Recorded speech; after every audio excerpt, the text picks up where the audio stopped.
मंत्री कौन कौन बनने वाला है इसकी घोषणा जब नहीं हुई थी तब संतोष सुमन से एक पत्रकार ने पूछा कि आपकी पार्टी क्या करेगी, और तब साहब ने कहा कि हमारी पार्टी तो गरीबों की आवाज उठाती है, हम सिर्फ उन गरीबों पर फोकस करेंगे जिन तक विकास नहीं पहुंच पाया है। और जब मैं रिसर्च कर रहा था तो 2015 में उनकी संपत्ति 3 करोड़ थी। जब मैं रिसर्च कर रहा था तो मुझे यह मालूम पड़ा कि उनकी सास विधायिका हैं। जब मैं रिसर्च कर रहा था तो मुझे पता चला कि उनके पिता बड़ा राजनीतिक रसूख रखते हैं। लेकिन मुझे एक वक्त भी ऐसा कुछ नहीं मिला कि जीतन राम मांझी या फिर संतोष मांझी ने अपने पैसे से कहीं किसी गरीबों का भला कर दिया हो। किया भी होगा तो सिर्फ दिखाने के लिए। यही संतोष मांझी कहते हैं कि मैं नीतीश कुमार को धन्यवाद देना चाहता हूं कि मुझे इस लायक समझा, लेकिन मंत्रिमंडल की शुरुआत करने से पहले मैं यही कहना चाहता हूं कि सर, आपकी पार्टी के बिना एनडीए सरकार नहीं बन पाती, इसीलिए आपको मंत्री बनाया गया है।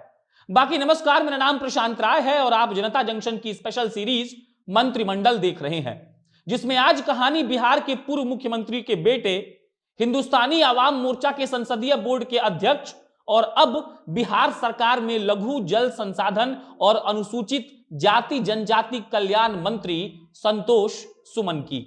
मैं नीतीश कुमार सत्यनिष्ठा से प्रतिज्ञान करता हूं कि मैं विधि द्वारा स्थापित भारत के संविधान के प्रति सच्ची श्रद्धा और निष्ठा रखूंगा।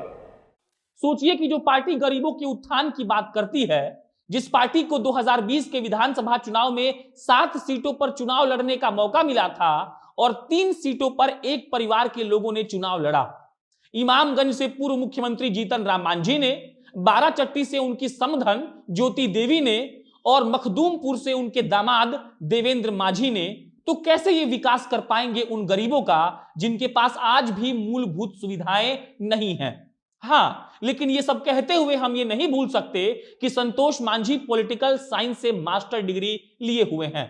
उन्होंने डॉक्टरेट भी किया है, यूजीसी नेट भी पास किया है। लेकिन साथ में मुझे ये भी बताना पड़ेगा कि 2015 में जब वो कुटुंबा से 10,000 वोट से चुनाव हार गए थे तो उनको उनके पिताजी ने एमएलसी बनवा दिया राजद के कोटे से।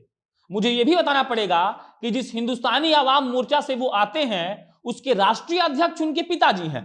संसदीय बोर्ड के अध्यक्ष संतोष मांझी खुद हैं। चुनाव भी उनके परिवार के लोग ही लड़ रहे हैं और मंत्री भी वो खुद ही बन जा रहे हैं। बस एक सवाल है, क्या ऐसा नहीं हो सकता था कि मंत्री पद किसी और को मिल जाए? क्या ऐसा नहीं हो सकता था कि जीतन राम मांझी अपने खाते में आए सीटों को उन गरीबों को दे देते? लेकिन ऐसा नहीं हुआ। अब ये इनसाइड स्टोरी भी जान लीजिए कि आखिर जीतन राम मांझी के बेटे संतोष मांझी मंत्री कैसे बन गए। तो सीधा सीधा जवाब यही है कि हिंदुस्तानी आवाम मोर्चा और मुकेश सहनी की पार्टी विकासशील इंसान पार्टी को एक एक मंत्री पद मिलना तय था। इसका भी जवाब यही है कि उनके बिना एनडीए की सरकार नहीं बन पाती और वीआईपी और हम की भूमिका मुख्य रही है। एनडीए की सरकार बनाने में इस पर एक अलग से बहस हो सकता है कि वीआईपी और हम को इतनी सीटें आनी चाहिए थी कि नहीं, या फिर कुछ लोग ये भी कहेंगे कि वीआईपी और हम को इतनी सीटें इसीलिए आई हैं क्योंकि वो एनडीए का हिस्सा थे।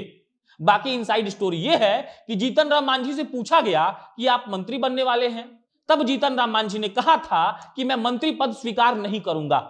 वजह यह है कि मैं मुख्यमंत्री रह चुका हूं। जीतन राम मांझी ने यह भी कहा कि कई लोग मुख्यमंत्री रहने के बावजूद उसके बाद मंत्री बन जाते हैं, लेकिन मैं ऐसा नहीं करूंगा।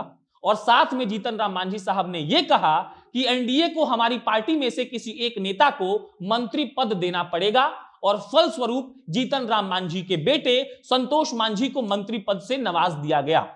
तो अब तो मंत्री पद मिल गया है, साहब राजद के कोटे से एमएलसी भी हैं, ज्यादा कोई दिक्कत की बात नहीं है।